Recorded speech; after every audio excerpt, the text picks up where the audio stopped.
Hi everybody, Keith Tanner here from Flyin Miata, and we're doing our Facebook Live today from Junction Motor Speedway. The reason we're doing that is because I'm here today to do a little bit of suspension testing on a suspension setup that we're evaluating, and I'm going to talk a little bit about what our process looks like with that. As always, feel free to hit us up with questions. I will admit that the bright sunlight we have here today is making it a little difficult for Travis to see some of the questions on the comments or scrolling by on the screen. If we don't answer them, I apologize for that. Hit us up a second time, maybe we'll get to them. Otherwise, we'll answer them in the comments after the video. So, why am I here? Basically, we have a suspension setup on this car that we're evaluating to possibly add to our product line. Now, you'd think that after all these years of developing suspension products and suspension parts for the NA and B chassis, we wouldn't have to do this anymore, but there's always constant options opening up to us. There's always constant development of different things coming to market, coming available, changing price brackets. So we're always going back to make sure that what we have in our catalog is the best choice for our customers. And so this setup today that I'm not going to tell you what this is, but the setup today that I'm evaluating, it's got a slightly different spring rate setup than we usually test. And it's at the early stages of evaluation. The way we do this, I'll walk through the general process, is first off, we look at the general specs of what we're looking at. We get approached by shock manufacturers, spring manufacturers all the time, and we start off by looking at the general specs. For example, we had a coilover manufacturer show up and try to sell us on their latest hot coilover for the ND.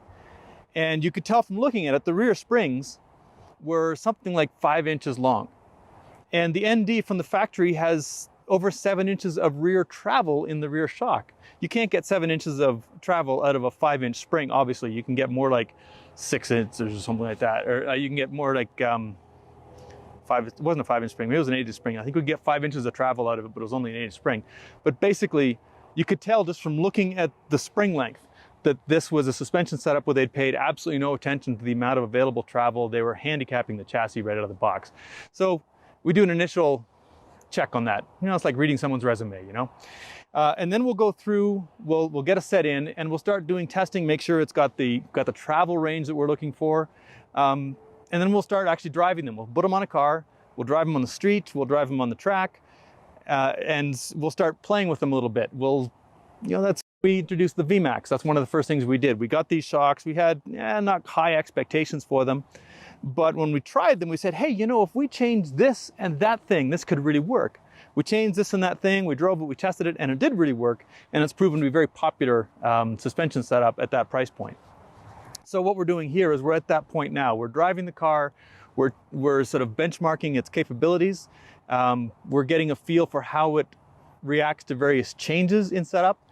Both setup of the car and also setup of the actual shocks. And then we'll start making some changes to those attributes. We'll change spring rates, probably not change ride height because we're aiming for a certain ride height, but we'll change spring rates, we'll change balance, we'll change alignment, we'll change sway bars, and get a feel for, okay, this is what really we're looking for if it's at a price point we can offer. And those test drives, you know, like I said, we test on the street as well as on the track because the bumps are a lot worse out there. And we know that a suspension that can deal well with street bumps will do well with being able to hammer curbs and that sort of thing here on the racetrack. It also lets us isolate, you know, we know a lot of our customers use their cars for more than one thing. It helps us isolate things that makes them not very streetable, whether it's a lack of travel or whether it's a shock mount design that's noisy, that rattles all the time. And we also look at things like, you know, materials to make sure it will survive in a real world environment, that sort of thing. So what I'm here today for is I'm doing some testing just to get a feel for where the damping range is compared to these springs. These are the springs that came with this particular setup. They're a little outside our usual range. It's got a little more front bias than we usually run on the roll couple. So we'll benchmark it as intended by the manufacturer, by the engineers who came up with the suspension. And I'll play with the damping adjustments on it, get a feel for it. And the advantage of doing this here at Junction Motor Speedway is that this is a track that we've been driving since it opened. Boy, I'd hate to think of when we started driving on this track. It's been at least 15 years. As long as it's been available to us, it's close to Flyin Miata, so we can just hop down here. We have a really good relationship with the owners, so we can easily get access to the track, and we know every bump that's on it.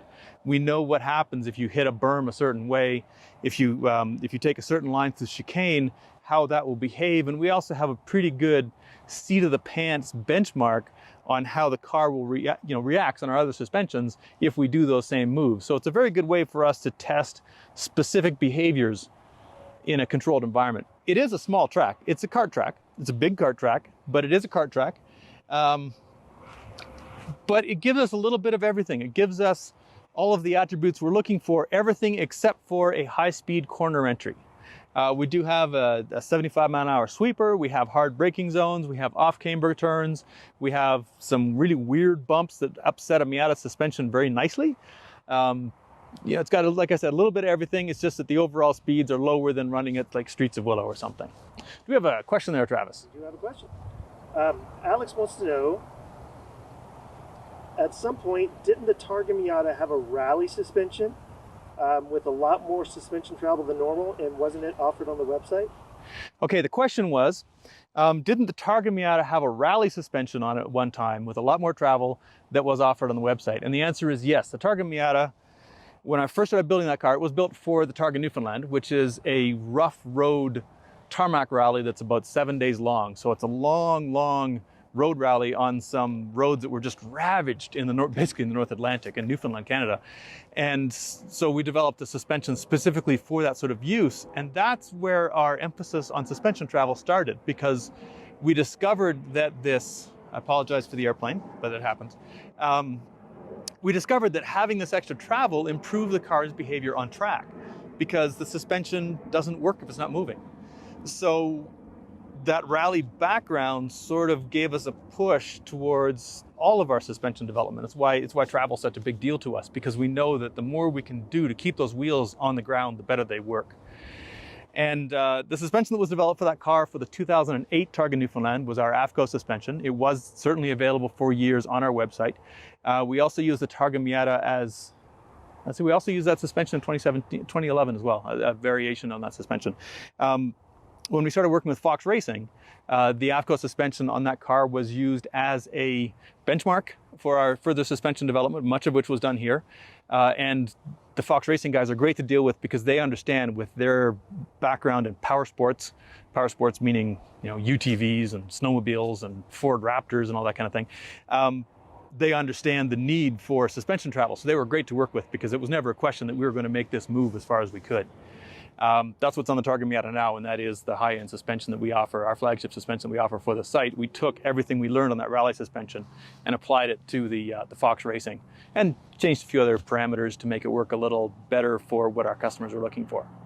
It's an interesting note, the fellow who's got closest to my job at Singer, for example, Singer usually gets pretty high marks for its suspension tuning. He's got a rally background. He's an Irish rally driver, which means he's a hilarious guy to hang out with. One of Mazda's major chassis engineers, Dave Coleman, also a rally background. You're going to find, and of course the ND Miata has all this emphasis on travel and allowing the suspension to move, and it's all of these rally histories, these guys who have dealt with big hits, rough roads. They know that keeping your wheels on the ground is what really counts, have developed some pretty good suspension. So I'd like to think that our emphasis carries over there as well. That's probably more than Alex was looking for with that question. So yeah, today I'm going to be going out here, and I'd love to take you along, but it wouldn't be the most exciting thing to see in the world. But basically, I'm not going for lap times. We're not checking tire temperatures. It's a little cool here today. We got our first snowfall a couple of days ago.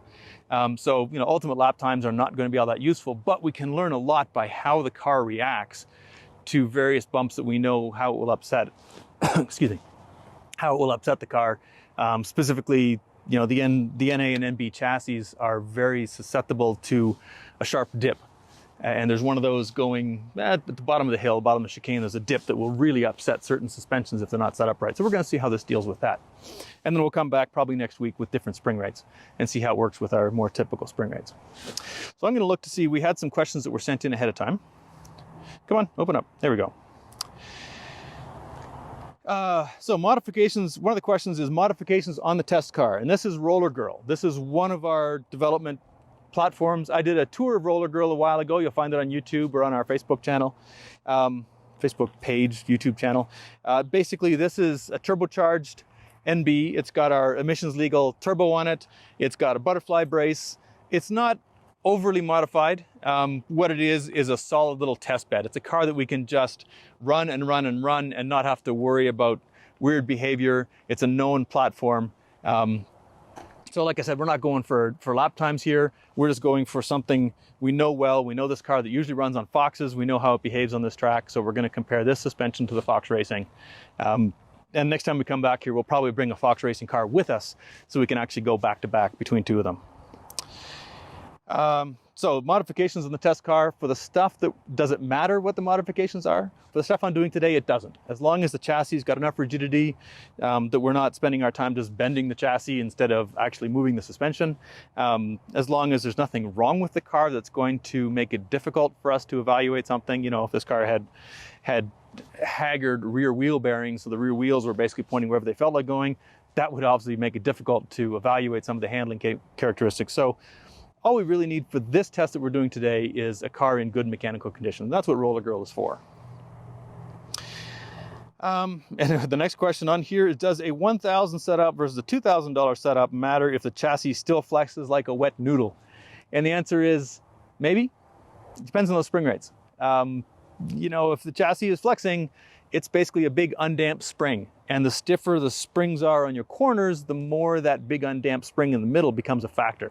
So the higher your spring rates you're running, the more chassis stiffness you need, chassis rigidity you need.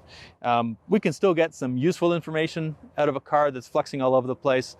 But for us, where we're trying to isolate the behavior of the suspension itself, we want as stiff a car as possible to help to bring that, you know, make that a control basically. So we're not trying to figure out, not trying to diagnose a chassis flex problem. Now for your street car, there's really no downside to chassis stiffness. For a street car, for a track car, the only downside is if it adds weight. So autocrossers often will give up chassis stiffness for lighter weight because in their very specific avenue or venue of competition, arena of competition, the lightweight rules all. But if you've got a weight minimum, you know, spend some of that, instead of on ballast, spend it on chassis rigidity because it will help the suspension do what it's supposed to do. I'm not sure if that answered the question, but was this car corner balanced? Honestly, I don't know if it was. For the testing that we're doing today, and we know we're going to be tearing out springs and changing stuff, I don't think it was corner balanced. It's pretty close. If you watch my corner balancing video that we put up a little while ago, I talk about how to set up a car so it's in a good ballpark from the start, and I believe that's how this one was set up. I could be wrong. If Kyle corner balanced this, I apologize to Kyle for not giving him credit, but I can tell you it's going to be within a couple of percent, just because when you set them up properly from the start, they're pretty close to start with. Have you guys found a more optimal spring rate over the usual 8K front, 6K rear setup? And that's an interesting question because I don't think we sell a single suspension that has 8K, 6K springs. It's a little more rear rate actually than I would usually recommend. And I'm assuming NA and B chassis, but if you're talking about NC and D, the balances are a little bit different there. Yes, we do. We do play with different front rear spring rates. We know that generally speaking, a 3-to-2 ratio works pretty well for these cars. And that's not that far off. That's a 4-to-3 ratio, that 4K, 8K, 6K thing you're talking about there. But we will fine tune the behavior. We will fine tune the spring rates depending on what we've got available for travel, what we've got available for shock damping, that sort of thing. So I guess the answer is maybe. We don't think there's such thing as the usual 8K, 6K. So I guess there's that. Is there an at-home procedure we can do to judge the individual dualities of a suspension setup? That's a very deep sounding question. I love the individual dualities. I'm going to assume that means street versus track. If you're the one who asked that question, please feel free to elaborate in the comments so that poor Travis can try to squint at it and try to read it to me.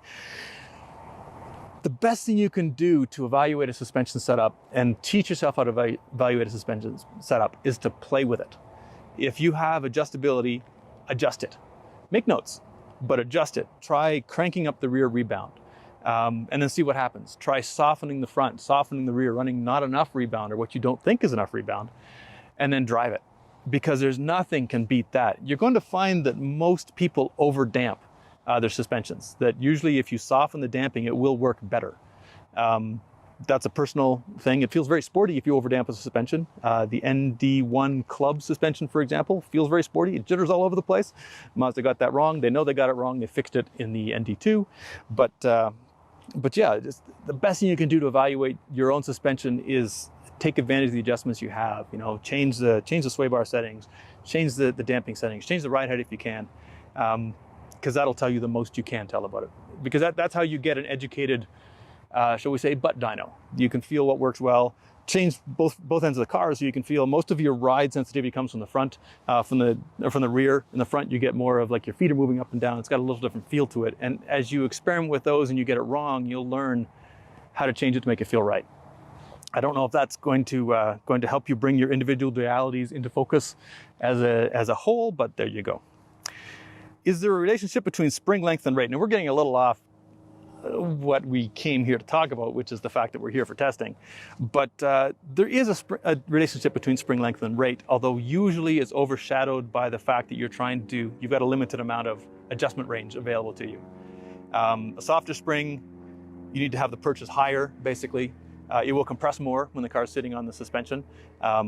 So you may have to have it longer to get the same ride height if you are running into limits of adjustment. You know, on an NA and MB suspension, and actually at the NCs and NDs, I believe as well, you know, that front shock goes right through the control arm. There's a limit to how far down you can put that perch. So that limits the length of spring you can run.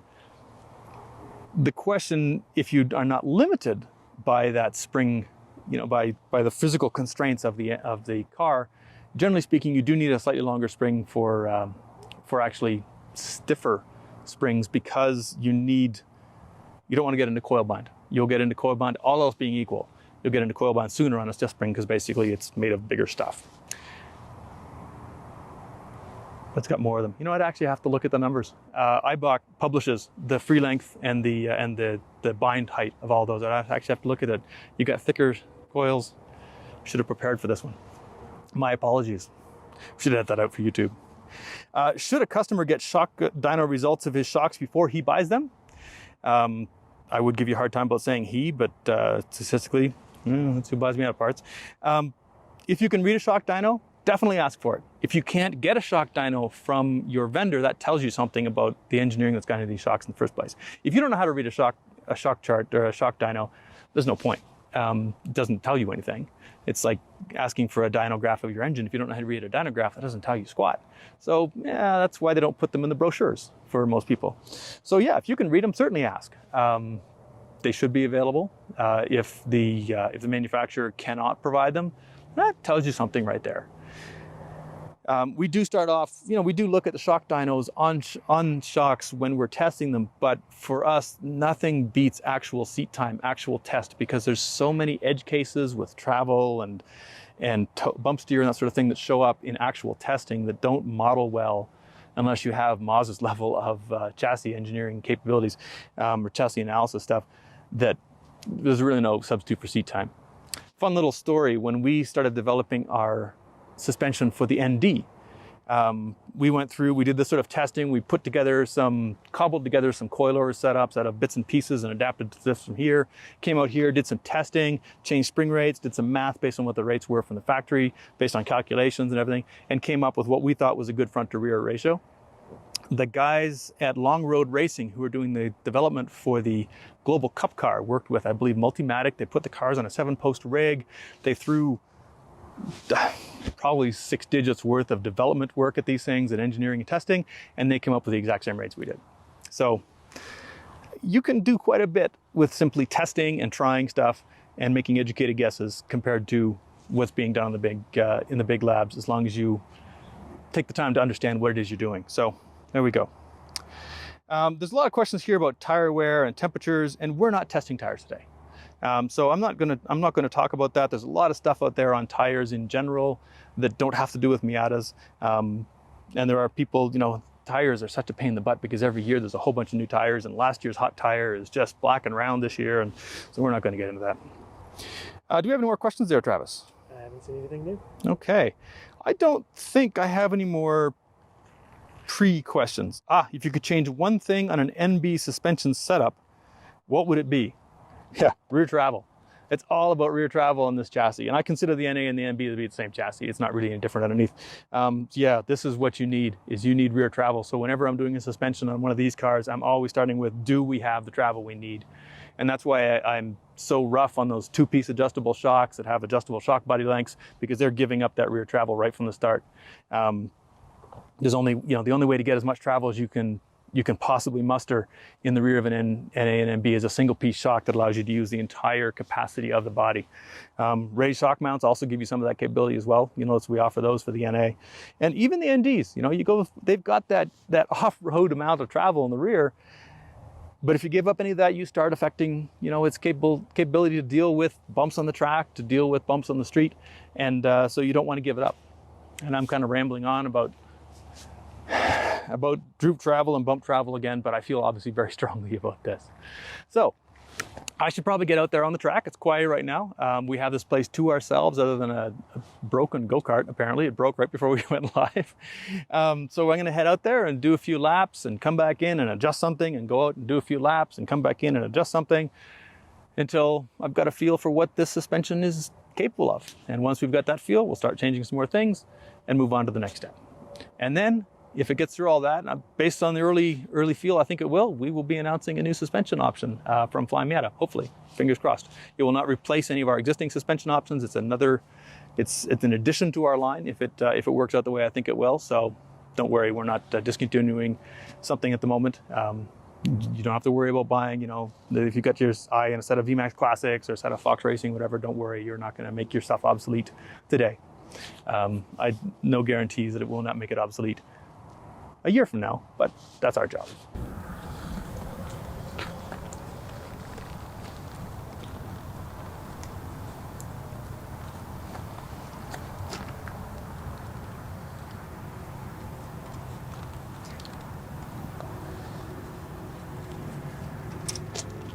Okay, this is right as it came off the street, so we'll see how this works. I take my helmet off when I come in.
That was fun. That was the first time out on this suspension on the track, and it's definitely not quite there yet. We've got it's having a hard time hooking up the inside rear, getting a lot of wheel spin. This is a sort of a standard Torsen or Jijicho Fuji, whatever the heck it is, in this car, and it's having trouble. It's unloading the rear tire enough that it's having trouble hooking up with that. So we'll do a little work to see if we can fix that up. I'm going to adjust some of the settings. Initially, I thought it had a little more understeer than we were looking for based on the way it was going through the chicane. I'm not sure if that's the case, but it is definitely, the damping is not right. We're getting too much movement out of it. I'm going to try pulling a bunch of damping out of it just to see what it feels like with that little damping, I'm going to bring back to where basically we had it before we started tuning for the street. So we'll try both of those extremes, see what it feels like, see what works better, and that'll give us some bookmarking. Bookmarking? What do they call it when they're doing artillery? You shoot too far, you shoot too close, and anyway, we'll figure that out. So, not a bad start for a start, but we're not done yet.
I'm not necessarily going to say that was any better. We've got this suspension set fully soft, just to see what this car feels like, or what the suspension feels like when it's not very damped. What is the low end of its range? And that lets you feel, if you know you're under damped, lets you feel what this suspension feels like, you know, when it doesn't have enough damping. So now we're going to go the other way. I'm going to damp it up quite a bit. That actually didn't feel too bad, honestly, with it under damped like that, or the low damping. But we'll crank it up a fair way, and then we'll see how the turn-in Christmas feels. It was definitely softer there. You could feel it moving around more, but it was reacting well to bumps. So it's overall, yeah, not too bad. The tires are having a hard time getting up the temperature in this environment. It's so cold here that these poor little R888Rs are having trouble getting up the temperatures. They're squealing like pigs. So maybe going a little stiffer might put a little more heat into them, work them a little harder, and get them going. So that'll be the next try.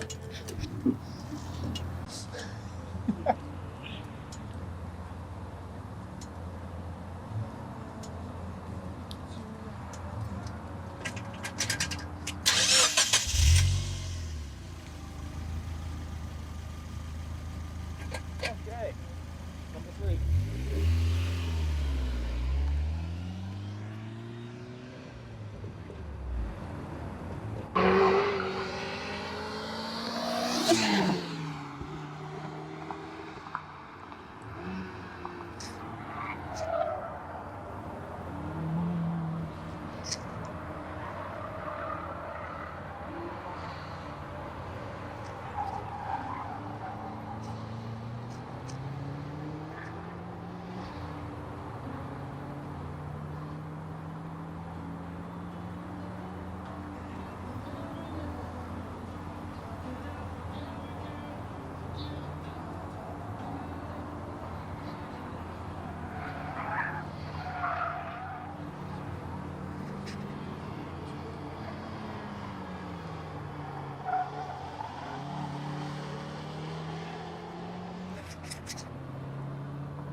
That was pretty good. That felt good. It was really working the tires.